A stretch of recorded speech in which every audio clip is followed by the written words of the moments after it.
Hi, I'm Orlando wedding photographer Lori Barbally. For over a decade, I've photographed weddings, and in that time, I've helped hundreds of couples plan their wedding day timeline as it relates to their wedding photography. Today, I'm going to share 3 tips that will help you as a wedding photographer work with your couples to plan the perfect wedding day timeline.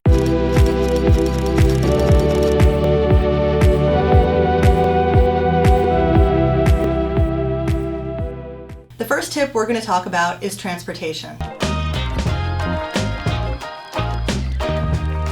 Are all the events of the wedding day happening in one location? Is the couple getting ready, having their ceremony, doing portraits, and having their reception all in the same spot? Or are they going from location to location to location? If everything's happening in one location, from getting ready to the end of the reception, then you can skip to tip 2 because you don't need to worry about transportation. If the couple is getting ready in one location, having their ceremony in another location, and the reception at yet another location, it's crucial that you get the addresses from your clients no later than 2 weeks prior to the wedding. And by addresses, you want to get the full street addresses so you can put them in Google Maps. Not just the name of the venue, but the full address. Once you have the addresses, open up Google Maps and punch in your destinations. How long does it take you from the getting ready location to the ceremony location?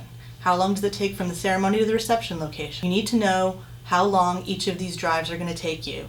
And more importantly, you need to add in some buffer time. You need to have enough buffer time built into the schedule for transportation, traffic, and the occasional mishap that's going to happen. Here in Orlando, our big highway is I-4, and for years now it's been under construction, and it's an absolute mess. And a lot of times I have to travel on I-4 to get to and from wedding venues, whether it's going from a ceremony to a reception. We always add in extra time to pad that trip. Tip number 2 is figuring out the sunset time on the wedding day. Now this one you're going to want to talk to the couple about a year to 9 months in advance of the wedding, basically before they set their ceremony time.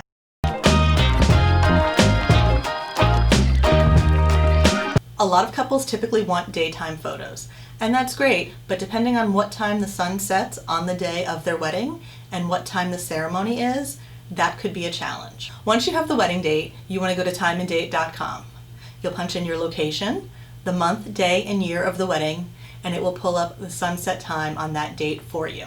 Daylight savings time is something that often throws people off when they're looking at sunset times. So that's why I use timeanddate.com, not sponsored, to check the sunset time for every wedding date. Once you have the sunset time, I recommend working with the couple to have them schedule the ceremony so that it ends about 90 minutes prior to sunset. This way you have an hour after the ceremony to do your family, wedding party, and couple photos. Of course, if the couple wants their ceremony earlier, that's absolutely fine too. You just want to ensure that you have at least an hour's worth of daylight after the ceremony to do your family photos, your couple photos, and your wedding photos.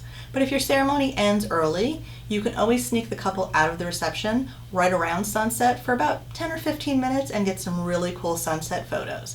That's something I do with all of my couples. Usually it's during dinner, they've just finished eating, the guests are still eating, the guests don't even miss them while we sneak out for just a couple minutes. And usually those are some of my favorite and the couple's favorite photos from the day. The last tip we're going to talk about is the first look. Now, you have to understand that for a lot of couples, this is a very personal thing. A lot of couples still are very traditional and don't want to see each other prior to the ceremony because it's kind of a superstition. And if that's the case, you have to accept that. You can't force your couples in a way that makes them feel uncomfortable. So if they don't want to see each other before the ceremony, it's up to you to do the best that you can to work within those constraints. First looks are great if the sun sets at 5 p.m. and the couple doesn't want to have an early ceremony at 3 p.m. Typically with the first look, we'll get both members of the couple dressed, ready to go about 2 hours before the ceremony. We'll find a gorgeous location and set up one member of the couple with their back turned so that the other member can come up, tap them on the shoulder, they can turn around and have that first look at each other. Couples really enjoy this moment because they get to have an intimate first moment together instead of seeing each other as they walk down the aisle with 100 people looking on. So a lot of times they will choose to maybe read their vows to each other in advance, give each other gifts. So we document that moment as it happens, and usually there's some tears of joy. And once that's done, we'll do the couple's portraits, the wedding party portraits, and if the families are available, even the family portraits before the ceremony. Then they can have their ceremony at 5, 6 o'clock in the evening when it's dark out, and that's fine. And again, if we do a first look, we can always sneak the couple out of the reception later to do some really cool sunset photos. As an added bonus, if the couple chooses to do a first look and you get all the portraits done prior to the wedding ceremony, the couple can actually go to the cocktail hour and enjoy mingling with their guests. Those have been my top tips for helping your couples plan their wedding day timeline to get the most out of their wedding photography. Leave a comment below, tell me what your favorite was. Don't forget to hit the thumbs up button while you're down there, and subscribe for future videos on wedding photography tips. Thanks so much for watching, and I'll see you next time.